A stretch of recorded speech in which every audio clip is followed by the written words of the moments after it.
5 powerful questions.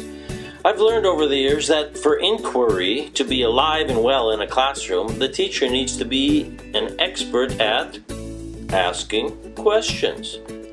And you know what? It's not complicated.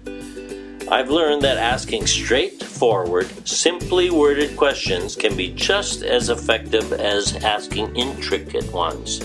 So if you want to practice the KISS principle, keep it simple, stupid, start tomorrow with these 5 questions. Number 1, what do you think? Now this question interrupts us from talking and telling too much. Yes, there's a place for direct instruction where we give students information, yet we need to always balance this with plenty of opportunities for students to make sense of and apply that new information using their own thoughts. Number 2, why do you think that? This follow-up question pushes them to provide reasoning and support. Number 3, how do you know this?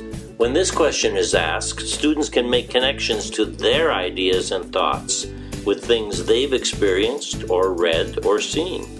Brain research tells us it will stick with them if they connect it to prior knowledge already embedded. This leads them to link it with their own interests. Number 4, can you tell me more? This question can inspire students to extend their thinking and share further evidence. It also pushes further toward their own interests.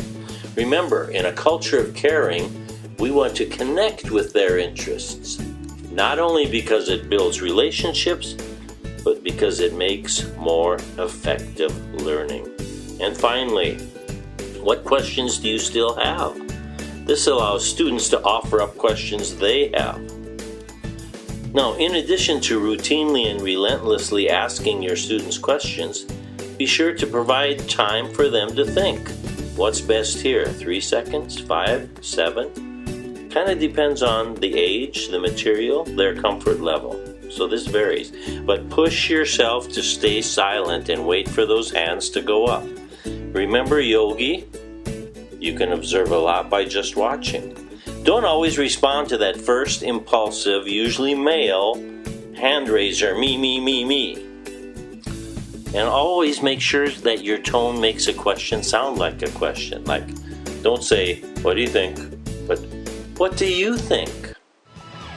So, believe me, learning isn't a newspaper. It's not just delivered.